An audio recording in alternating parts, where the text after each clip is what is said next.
श्री राधे राधे। भक्तों, सदा ही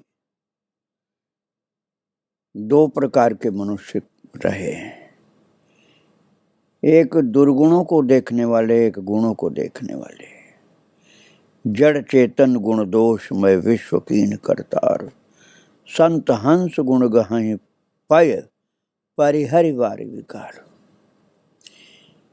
सज्जन लोग गुणों को खोजते रहते हैं, कहाँ अच्छा मनुष्य मिल जाए, कहाँ संत मिल जाए, कहाँ भक्त मिल जाए, उनके गुण को ग्रहण करें। और दुर्गुणी लोग दुर्गुण खोजते हैं, लेकिन दुर्गुण नहीं मिले तो अपने मन से रचना कर देते हैं, अर्थात झूठी बात बना लेते हैं। ऐसे ही हो रहा था अम्मा जी के साथ। संत लोग, भक्त लोग तो उनका दर्शन करके, उनकी लीला देख करके, उनके ऊपर भगवत कृपा देख करके आनंदित होते थे। और दुष्ट लोग दुर्गुण तो पाते नहीं थे, तो अपने मन से ही बनाने की कोशिश करते थे। बहुत से गृहस्थ जिन्होंने माता जी की महिमा को जान लिया था, वो उनको अपने घर आमंत्रित करते थे, उनकी पूजा करते थे, भजन गीत कीर्तन करते थे। और दुष्ट लोग जो जब खबर पाते थे कि वहाँ पर ये जा रही हैं सुधामणि, तो वहाँ पहुँचते थे बाधा डालने के लिए, दुष्टता करने के लिए। एक सुंदर खुशनुमा शाम की बात है। माताजी परियकडऊ से 20 किलोमीटर दूर पनामना नामक गांव के एक परिवार में गई। दीर्घ काल से इस परिवार के सदस्य शारीरिक मानसिक परेशानियों से ग्रस्त थे और समस्या के समाधान का कोई मार्ग उन्हें नहीं सूझ रहा था। और वे माता जी के श्रद्धालु प्रेमी भक्त थे। भिन्न भिन्न प्रकार के देवी देवताओं का आवाहन करने के लिए उन्होंने भांति भांति के पूजा पाठ भी करवाए थे, परंतु कोई लाभ नहीं हुआ था उनको। श्री माता जी के बारे में जब सुना उन्होंने, तो उन लोगों ने भाव दर्शन में उनसे सहायता की याचना की। वे लोग श्रद्धावान थे, इसलिए भाव दर्शन में माता से सहायता की याचना की। करुणामयी माँ ने उनके घर जाने की और रोगों पर परेशानियों को दूर करने के लिए विशेष पूजा करने की स्वीकृति दे दी थी। लेकिन हुआ यह कि परिवार के कुछ सदस्य उन उपद्रवियों के साथ मिल गए जो कि पूजा में बाधा डालने की कोशिश कर रहे थे। परिवार के कुछ लोग उधर मिल गए जो आश्रय गुण के थे। और माँ के आगमन की संध्या को परिवार के एक सदस्य ने बड़े गर्व से माँ से कहा, देखिए, मुझे पूजा का निरीक्षण करने दीजिए, मैं सब कुछ बड़े ध्यान से देखूंगा और फिर मैं कुछ प्रश्न भी पूछना चाहूँगा। तब माँ ने उनसे पूछा, क्या है ये? मैं केवल तुम्हारे अपने शरीर तक ही सीमित है, क्या ये तुम्हारे वश में है? सवेरे के 2 बज चुके थे और श्री माता जी पूजा के लिए आवश्यक सामग्री तैयार कर रही थी। जिस व्यक्ति ने गर्वपूर्ण घोषणा की थी, वो मानो अचेत अवस्था में चला गया और गहरी नींद में सो गया। और परिवार के श्रद्धावान सदस्यों ने राहत की सांस ली। बात ये थी भक्तों की, वो तो श्रद्धावान लोग थे जो बुला कर लाए थे माँ को। एक ही दुष्ट व्यक्ति था उनके परिवार में, जिससे घर के लोग बहुत दुखी थे कि ये इससे हम कैसे निपटें। और माँ ने उसको ऐसी मूर्छावस्था में पहुंचा दिया, अचेत अवस्था में, गंभीर नींद में सो गया, उसको कुछ पता ही नहीं। घर के लोग बड़े प्रसन्न हुए कि अच्छा हुआ, ये बाधा टली। और पूजा का अंतिम चरण समाप्त हुआ कि वो घमंडी आदमी चौंक कर जग गया। वह खड़ा हुआ उठ करके जब और बौखला कर पूछने लगा, ओह, क्या पूजा समाप्त हो चुकी? अरे, क्या पूजा पूरी हो गई? माताजी ने जवाब दिया, हाँ पूरी हो चुकी। तुमने कहा था कि तुम बड़े ध्यान से उसे देखोगे, क्या तुमने देख लिया? क्या अब ये बात तुम्हारी समझ में आई कि वस्तु जिसे मैं कहते हैं हमारे नियंत्रण में नहीं है? जब तुम सोए थे तब तुम्हारा मैं कहाँ चला गया था? उस व्यक्ति का चेहरा सफेद फक पड़ गया और एक शब्द भी बोले बिना उसने सिर झुका लिया कि मेरे तो कुछ चल ही नहीं। इतना सावधान था तब भी मैं पूजा देख तक नहीं सका। मैं कर रहा था, मैं कहाँ चला गया? माता पूछ रही। लेकिन जो उपद्रवकारी वहां जमा हो गए थे वे इतनी आसानी से मानने वाले थोड़े थे। वो उन्होंने माताजी से बड़े उटपटांग सवाल पूछने शुरू किए। माताजी सदैव की तरह प्रसन्न मुख और अविचलित बनी रही, लेकिन जो ब्रह्मचारी पूजा में सहायता करने आया था वो तंग आ गया। माता का सेवक था, वो परेशान हो गया। माता को उल्टा सीधा लोग बोल रहे थे इस बात से। उसने माँ से विनती की, कृपया इन लोगों को कुछ ऐसा दिखा दीजिए माँ जिससे इनका मुंह बंद हो जाए, नहीं तो ये लोग आपका पीछा नहीं छोड़ेंगे और आपको तंग करते रहेंगे। कुछ मिनट बीते और अचानक ही पड़ोस के कब्रिस्तान से एक भयावह अग्निगोलक उठ खड़ा हुआ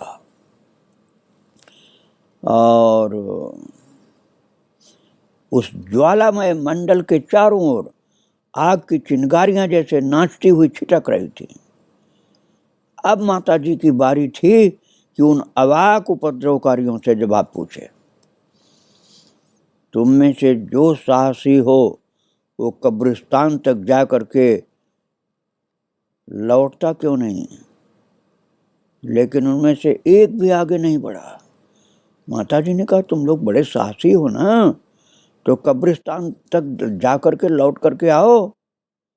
महाराज वहां तो अग्नि की ज्वाला बड़ी जोर से नाच रही थी।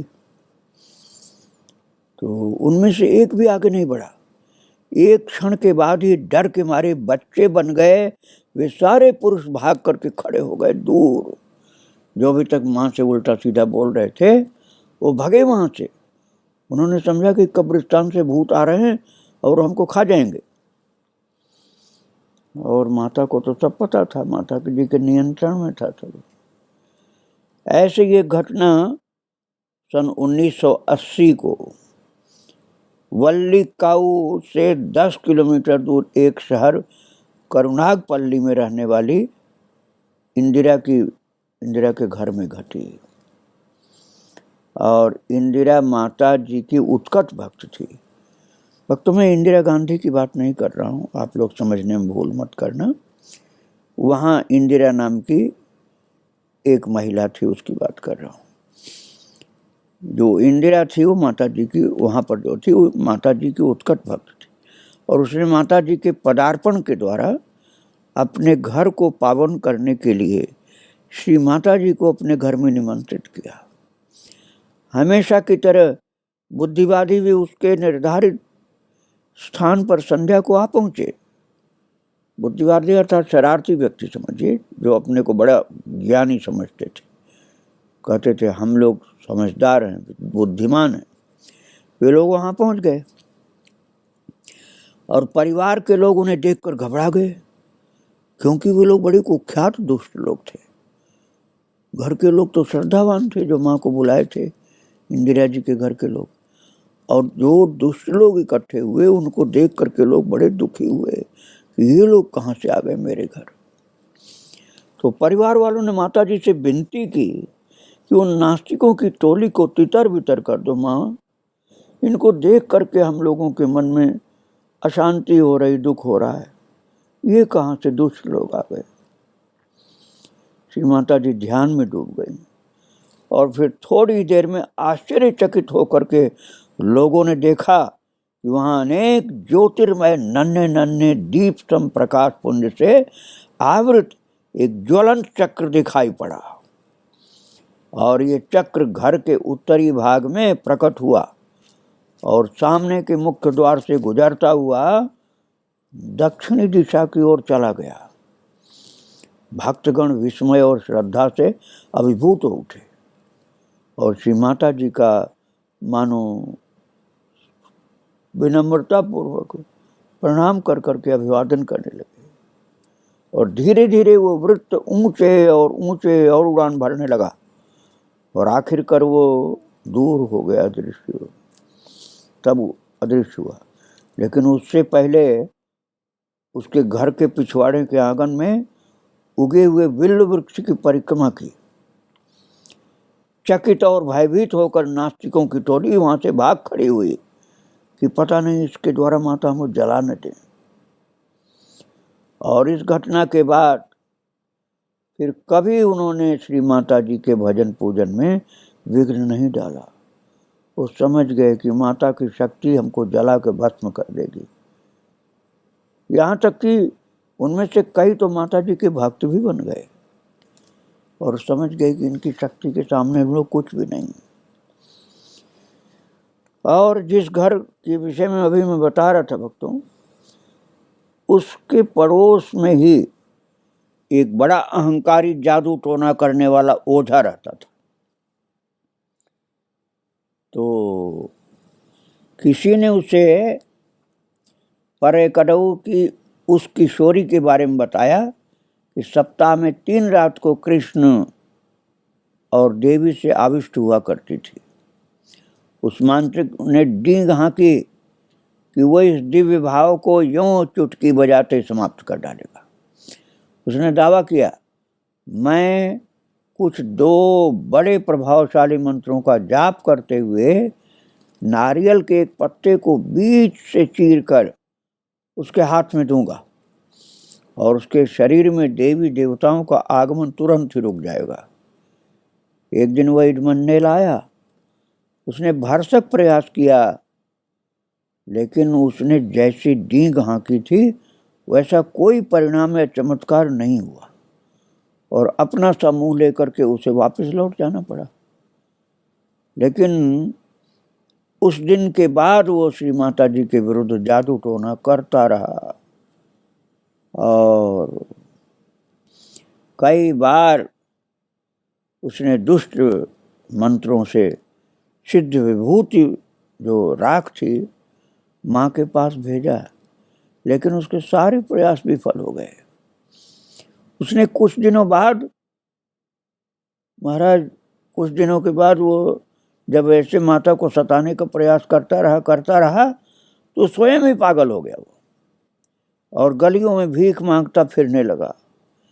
भीख मांगती उसकी दीन आवाज गली गली में सुनाई पड़ती थी, 10 पैसे दे दो बाबा, 10 पैसे।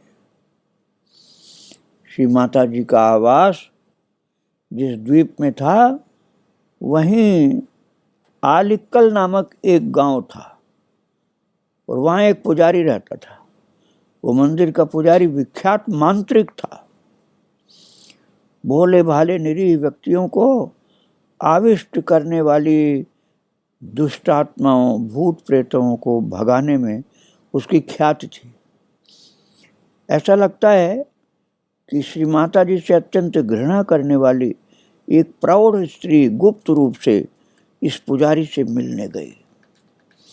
वो चाहती थी कि वो पुजारी अपनी शक्तियों का प्रयोग करके श्री माता जी की दिव्य भाव की अपरिमित महिमा को खंडित कर डाले और इसके लिए जादू टोना करवाने के लिए उसने श्री माता जी का नाम और जन्म नक्षत्र एक कागज के टुकड़े पर लिखा और उस पुजारी के हाथ में थमाया।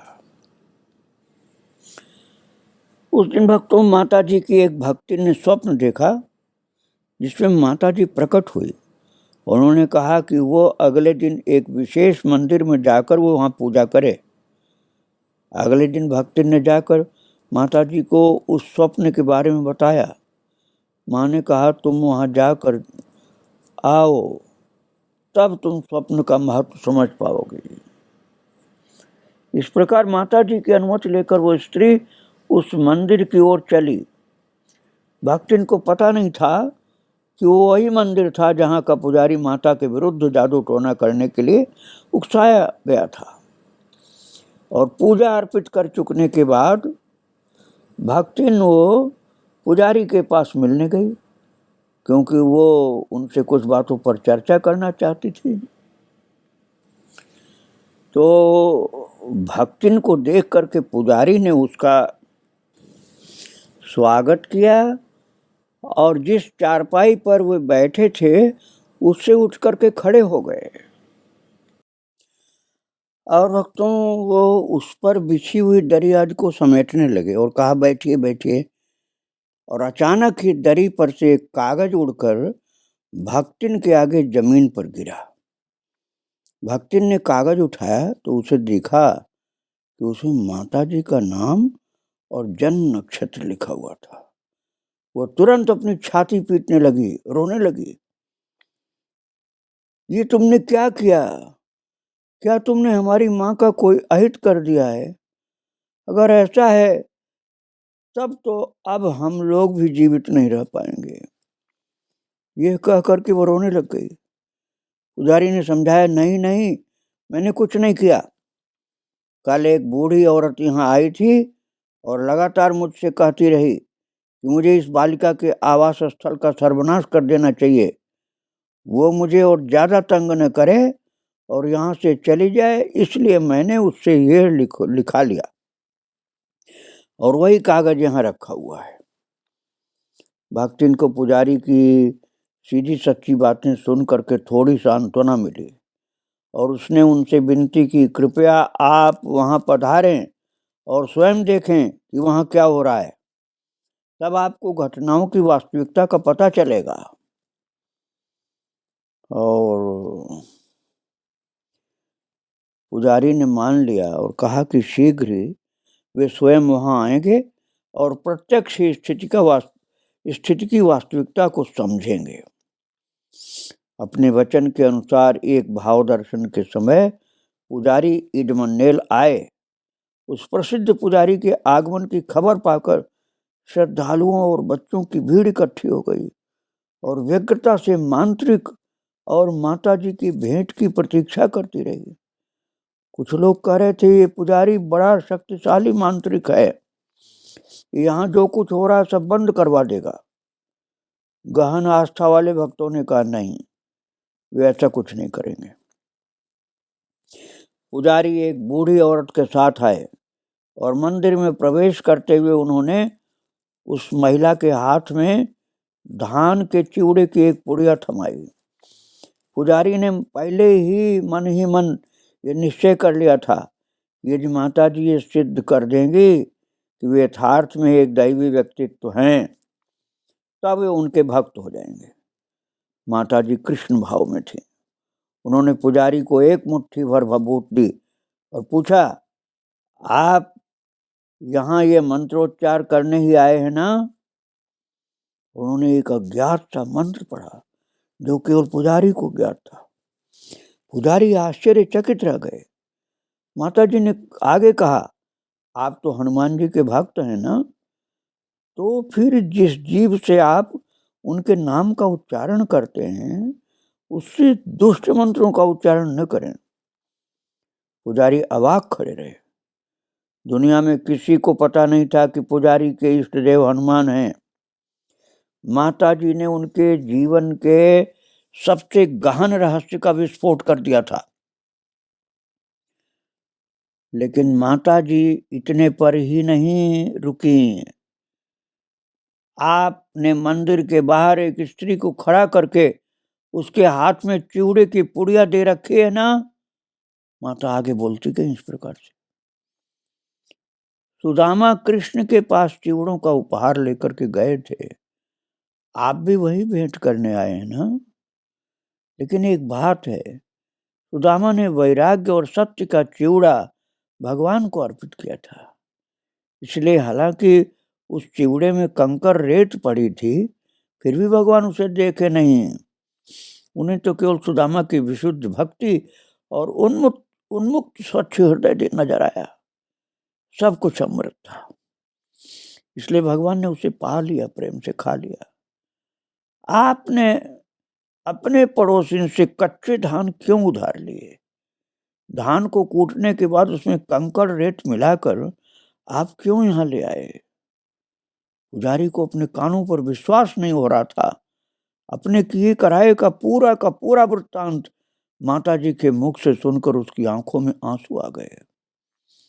गहन पश्चाताप के साथ उन्होंने अपने दुष्कर्मों के लिए क्षमा याचना की और हाथ जोड़ करके विनती की, प्रार्थना की, क्षमा मांगी। और महाराज वो पुजारी माता जी का सच्चा भक्त बन गया। वो समझ गया ये तो सब कुछ जानती है, हनुमान जी की बात, देवी देवताओं की बात सब इनके अंदर भर पड़ी है, हमारे रहस्य को सब जान लिया इन्होंने। और भक्तों कितनी घटनाएं ऐसी घटी थी। अंधविश्वास उन्मूलन समिति एक बनी थी, वो अब माता जी के विरुद्ध और भी अनेक कुटिल षड्यंत्र रचने उन्होंने शुरू किए। उन्होंने भाव दर्शन के विरुद्ध कार्यवाही करने के लिए उच्च पुलिस अधिकारी गणों और सरकारी अधिकारियों पर दबाव डालने के प्रयास किया। और समिति की गतिविधियों की वजह से माता जी के कार्यों की सार्वजनिक और गुप्त रूप से जांच पड़ताल की गई। लेकिन इन सब का एकमात्र नतीजा यही निकला कि जांच पड़ताल करने वालों में से अनेक माता जी के भक्त बन गए। एक संध्या को जब देवी भाव चल रहा था, तब अचानक बीच में ही उपद्रवकारियों ने मांग की कि एक बालिका जो भजन गा रही थी उसे रोक दिया जाए। बालिका ने पलटकर कहा, मैं गाऊंगी, मुझे माता जी पर श्रद्धा है। इस घटना से वचनों का द्वंद्व शुरू हुआ, जिसके परिणाम स्वरूप भक्तों और दुष्टों के बीच झगड़ा शुरू हो गया। आखिरकार सुगुणानंदन उस स्थान पर आ गए और बदमाशों को भगा दिया। उपद्रवकारियों के जाने के बाद माताजी ने अपने पिता को बुलाया और उन्हें चेतावनी दी, वे लोग हमारे विरुद्ध पुलिस में याचिका देने जा रहे हैं, आपको चाहिए कि आप पहले ही चले जाएं और अधिकारियों को असली परिस्थिति की जानकारी दें। माताजी के शब्दों की खास परवाह न करते हुए सुगुणानंदन ने कहा, नहीं, मेरे विरुद्ध वे लोग कोई मुकदमा नहीं चलाएंगे, पुलिस यहाँ नहीं आएगी। माताजी ने कई बार समझाया तो आखिरकार सुगुणानंदन पुलिस स्टेशन गए। उन्होंने पाया कि माताजी की भविष्यवाणी एकदम सही थी और सो उन्होंने पुलिस के सामने अपने पूरे मामले को पूरी सच्चाई के साथ प्रस्तुत किया। वहाँ हम किसी के साथ कोई धोखाधड़ी नहीं कर रहे हैं। ये सच है कि मेरी बेटी दिव्य भाव को प्रत्यक्ष करती है। आप यदि वहाँ आएंगे तभी आपको सच्चाई का पता चलेगा। वहाँ भक्तगण आते हैं और भजन कीर्तन करते हैं, उसमें से कोई बनावटी या कोई ढकोसला नहीं है। सार्वजनिक नल से लिया गया पानी और ओचरा केरल का स्थान जो है वहाँ से खरीदा हुआ भभूत वहाँ पर प्रसाद के तौर पर वितरित किया जाता है। हम कोई आकाश से फूल नहीं बरसाते, हम तो पेड़ों लताओं से चुने हुए फूल ही प्रदान करते हैं। दिव्य भावों के बारे में कोई प्रचार या विज्ञापन नहीं किया जाता। भाव दर्शन के साक्षी बने हुए लोगों के अनुभवों को सुनकर बाद में दूसरे लोग आते हैं। और फिर सबसे महत्वपूर्ण बात तो ये है कि ये सब मेरे अपने घर में होता है और किसी की जमीन पर या किसी के घर में नहीं होता। उपद्रवी मेरे घर लड़ने झगड़ने के लिए आते हैं, ये क्या न्याय संगत है? इसलिए मेरी आपसे विनती है कि आप इन लोगों से हमारी रक्षा करें। और भक्तों, सुगुणानंदन की बातों को सुन करके और उनके ईमानदार व्यक्तित्व को देख करके अधिकारी एक शब्द भी नहीं बोल पाए। उपद्रवियों की याचिका रद्द कर दी गई। अब तो उपद्रवी तत्व और क्रुद्ध हो उठे, तो जवाबी हमले के तौर पर उन्होंने माता जी को क्षत पहुंचाने के लिए अगला षड्यंत्र रचना शुरू कर दिया। उन दिनों श्री माता जी भाव दर्शन में देवी माँ के साथ अपनी तादात्म्यता का प्रदर्शन कराने के पश्चात मंदिर के बाहर आती और ब्रह्मानंद में नृत्य कर उठती हैं। एक संध्या को उपद्रवकारी इडमंडेल घर में विषैले कांटों से भरा टोकरा ले आए। ये कांटे इतने नुकीले और विषैले थे कि अगर किसी के पैर में जरा सा चुभ जाते तो अचेत होकर गिर जाता था। ये कांटे स्थानीय बच्चों की एक टोली को दिए गए और उनसे ये कहा गया कि ये खास स्थान पर उन्हें बिछा दें। और ये जगह वही थी जहां माता जी को भाव दर्शन के बाद नृत्य करना था। भाव दर्शन के दौरान महाराज उस जगह पर ये काम किया जाना था ताकि सबका पूरा ध्यान माता जी पर केंद्रित रहे। जहाँ कांटे बिछाने वाले बच्चे थे और बच्चों ने वैसा ही किया। जब माता जी मंदिर के बाहर आई तो उन्होंने भक्तों को बाहर की गतिविधियों की सूचना देकर सावधान किया और आदेश दिया वे लोग जहाँ खड़े हैं वहां से न हटें। और ये कहकर माता जी ने अपने हाथों में तलवार और त्रिशूल उठाकर अपना भावोल्लास में नृत्य आरंभ कर दिया। और माता जी के नृत्य का दृश्य आतंक, विस्मय और भय उत्पन्न कर रहा था। भक्तों को ऐसा लगा मानो काली माँ स्वयं उनके सामने नृत्य कर रही। माता जी मंदिर के सामने के बरामदे में नृत्य कर रही थी कि अचानक उनकी तलवार ने वो डोर काट दी जिसके सहारे सामने की दीवार पर तस्वीरें बची थी। वे सब अचानक धमाके के साथ जमीन पर गिरी और बरामदे पर कांच के टुकड़े चूर चूर होकर बिखर गए। उस संकट की परवाह न करते हुए माता जी ने नृत्य करना जारी रखा और अनवरत वे कांच के टुकड़े को इस तरह अपने पैरों तले कुचलती रहे जैसे फूल पर वो चल रही, फूल की पंखुड़ियों पर नाच रही। माता जी को छत पहुंचाने के लिए आए हुए लोग इस दृश्य को देखकर विस्मय विमूढ़ रह गए। लेकिन अब भी वे लोग प्रतीक्षा करते रहे कि माता जी के पैर में जहरीले कांटों से छिद छिद कर लुहलुहान हो जाना चाहिए। प्राणांतक पीड़ा को सहने में असमर्थ होकर तब धरती पर गिरेंगी। माता जी अब मंदिर के बरामदे से नीचे उतर आई और ठीक उसी स्थान पर गई जहाँ पर कांटे बिखेरे गए थे। उन्होंने तलवार के नोक से जमीन पर एक रेखा खींची और किसी को भी वो रेखा लांघने को मना कर दिया। उसके बाद उन्होंने वो रेखा लांघी और फिर तो विषैले कांटों को कुचलते हुए बहुत देर तक उसी जगह नृत्य करती रही। अब उपद्रवकारियों को अपनी आंखों पर विश्वास नहीं हो रहा था। जो कांटा कोई छू करके भी नहीं बच सकता, ऐसा भयानक है, उस पर ही तो नाच रहे हैं। और उस भीषण दृश्य को देखकर वो भयभीत हो गए और तुरंत वहां से भाग निकले। और वहां सुगुणानंदन को घटना का पता चला तो अपनी बेटी के लहूलुहान घायल पैरों की दशा की कल्पना करके वो घबरा गए और भाग दौड़ करने लगे। घाव पर लगाने के लिए दवाई लेकर के वहां आए, लेकिन ये देखकर चकित रह गए कि माता जी के पैरों पर न कोई खरोंच थी न कोई घाव था। दुष्ट लोग अपनी दुष्टता का कोई भी लाभ नहीं उठा पाए और माता जी की शक्ति को देख करके सब हार करके भाग गए। भक्तों, माता जी के चरित्र को आगे मैं और सुनाऊंगा। आज माता को प्रणाम करके यहीं विराम दे रहा हूँ। श्री राधे राधे, जय श्री राधे।